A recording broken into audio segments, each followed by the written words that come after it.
Dans cette vidéo, on va parler des plugins indispensables pour WordPress, que ce soit pour un projet perso, pour un projet pro, pour un client par exemple. Ce sont des plugins que tu dois absolument avoir sur n'importe quel site WordPress. Petite précision, dans cette vidéo, on va pas parler des page builders comme Divi, Elementor, Oxygen, Bricks Builder, etc. Parce que ça dépend du projet en fait. Je te prends un exemple, si tu as un designer qui te fournit une maquette assez spéciale avec pas mal de fonctionnalités sur le site et tout, tu vas peut-être te diriger vers Elementor. Pourquoi? Parce que c'est le premier page builder en termes d'utilisation, en termes de téléchargement. Il y a une documentation de ouf, il y a plein de gens qui l'utilisent, et aussi il y a plein d'add-ons qui peuvent directement se greffer sur Elementor. Si en revanche tu as un projet qui est assez simple, qui nécessite d'avoir d'excellentes performances en termes de rapidité et tout, là tu vas peut-être te diriger vers Oxygen ou Bricks Builder par exemple. Ça ne veut pas dire que tu ne peux pas faire des projets complexes avec Oxygen et Bricks, c'est juste que c'est un peu plus difficile et qu'il y a moins de documentation. Un autre point aussi hyper important sur WordPress, moins tu as de plugins, mieux c'est. Ça, il faut que tu le gardes à l'esprit.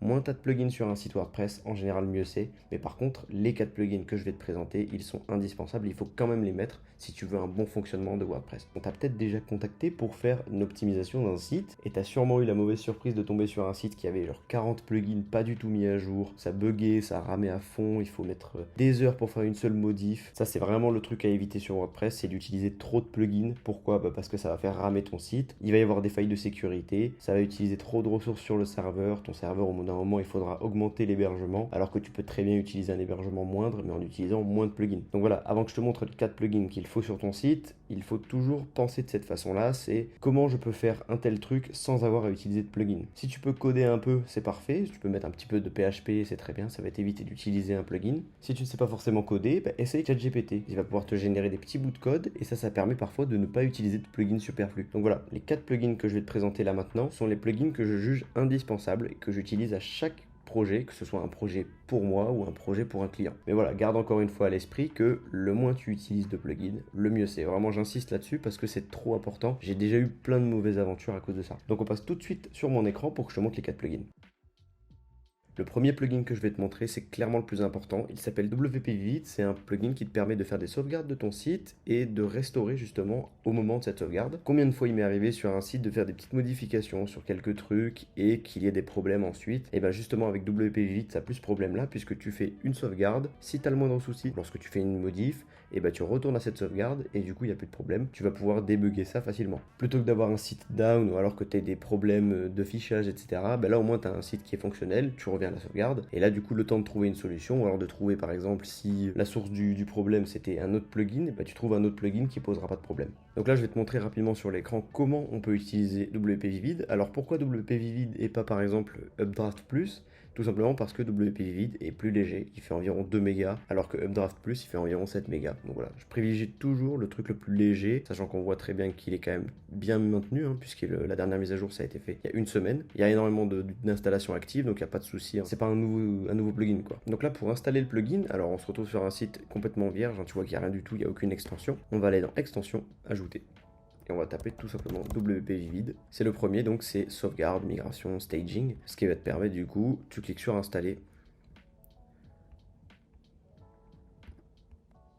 On active le plugin. Et voilà, donc là on se retrouve directement dans le panneau de configuration. Alors là tu vois qu'il y a déjà sélectionné base de données plus fichier et enregistrer les sauvegardes en local. Donc tu peux utiliser déjà cette fonctionnalité. Mais avant ça, je vais directement aller dans les réglages pour augmenter le nombre de sauvegardes conservées. Je vais les mettre à 6. On descend et on retrouve enregistrer les modifications. Ça va te permettre en fait d'avoir 6 sauvegardes en même temps sur le site plutôt que 3 parce qu'en fait, lorsque tu vas faire une sauvegarde ici, tu vas avoir un listing de tes sauvegardes, mais il va y en avoir que 3. Ensuite, la quatrième, du coup, elle sera automatiquement supprimée. Là, ça permet du coup d'en avoir 6. Donc là, par exemple, on va sauvegarder ce site internet. Alors, on peut très bien utiliser les sauvegardes en local. Je te montrerai juste après comment on peut sauvegarder vers un stockage à distance pour éviter d'avoir tout sur le site. Donc on clique sur sauvegarder tout simplement.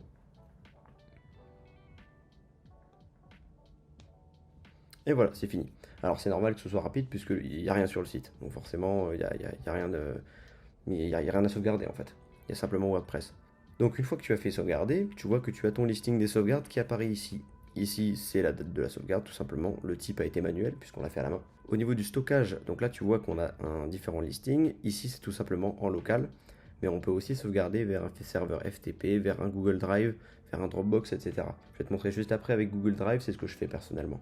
Donc là, on peut télécharger directement la sauvegarde aussi. Donc là, on peut la télécharger dans ton ordi directement. Si par exemple, tu veux l'envoyer à quelqu'un en WeTransfer, ça peut se faire. Et si tu as un souci justement sur ton site et que tu veux revenir à cette sauvegarde, tu cliques tout simplement sur Restaurer.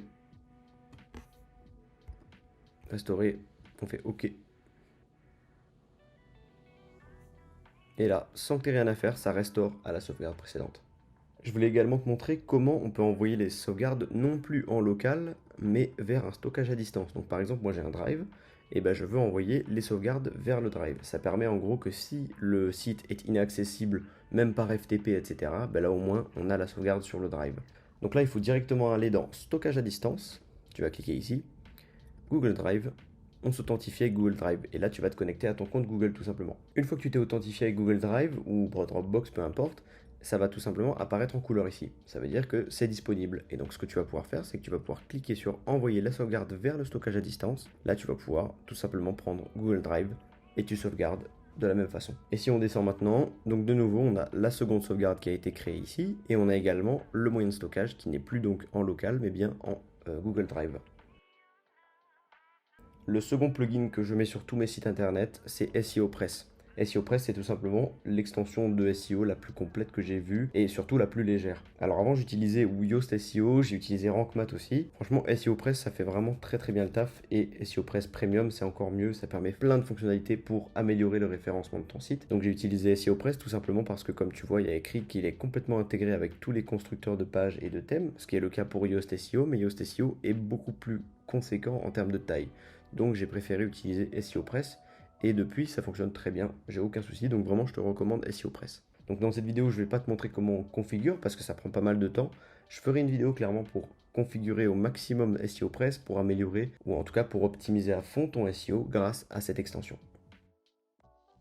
Le troisième plugin indispensable, c'est WP Rocket. Alors WP Rocket, c'est un plugin de cache. Alors un plugin de cache, c'est quoi? C'est tout simplement un plugin qui va te permettre de précharger en fait ton site pour tes utilisateurs. Quand un utilisateur va taper ton site sur internet, le site sera déjà chargé en fait par WP Rocket et il va se charger extrêmement rapidement, quasiment instantanément en fait. Alors non seulement ça permet de mettre en cache, mais ça permet aussi de délayer certains scripts, certains lancements de scripts CSS ou JavaScript qui pose problème lorsque tu veux lancer une page, ça bloque le rendu d'une page. Et bien là, l'avantage avec ça, c'est que ça permet de les délayer et de les lancer à la fin du chargement d'une page. Donc WP Rocket te permet d'obtenir une vitesse de site hyper importante et on sait que la vitesse de site, c'est vraiment déterminant non seulement pour le SEO, mais aussi pour ne pas perdre de clients. Effectivement, je crois qu'au bout de 3 secondes, tu as déjà énormément de pertes en termes de clients, donc il faut que le site s'affiche le plus rapidement possible si tu veux éviter au maximum de perdre des utilisateurs. Le petit bémol avec ce plugin, c'est qu'il est payant effectivement, mais 59 € par an, franchement, c'est vraiment hyper rentable, c'est hyper intéressant. Il existe aussi d'autres plugins qui permettent de mettre en cache aussi, mais même s'ils sont gratuits, je les trouve beaucoup moins performants que WP Rocket. Vraiment, WP Rocket pour moi, c'est un must-have.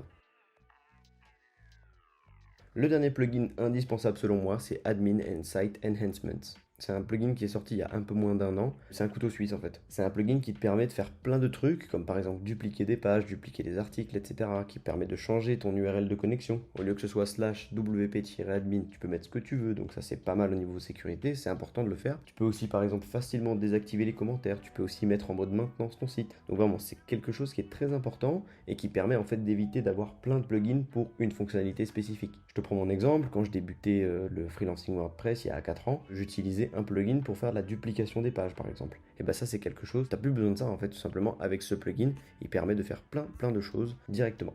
Alors je te ferai une vidéo spécifique pour configurer ce plugin parce qu'il y a pas mal de fonctionnalités justement, mais tu peux voir rapidement que du coup tu peux dupliquer les pages facilement ici en cochant ça, enfin les pages, les publications, les types personnalisés, tu peux faire ce que tu veux. Tu peux aussi ajouter des SVG, ce qui n'est pas le cas sur WordPress. Sur WordPress, il faut que tu codes quelque chose pour que tu puisses ajouter des formats SVG. Tu peux ajouter par exemple un lien de connexion sur ton menu WordPress, ce qui n'est pas le cas de base. Tu peux aussi changer l'URL de login, donc quand tu cliques ici, tu vas pouvoir changer l'URL. Je ferai une vidéo plus détaillée sur ce plugin clairement où là on passera vraiment en revue toutes les fonctionnalités. Donc voilà mon récap des 4 plugins indispensables que tu dois mettre sur tout site WordPress que tu installes. Si la vidéo t'a appris quelque chose, n'hésite pas à liker, n'hésite pas à t'abonner, ça permettra de référencer la chaîne, ça m'aidera beaucoup parce que je débute à peine les vidéos. On se retrouve très vite pour ma prochaine vidéo.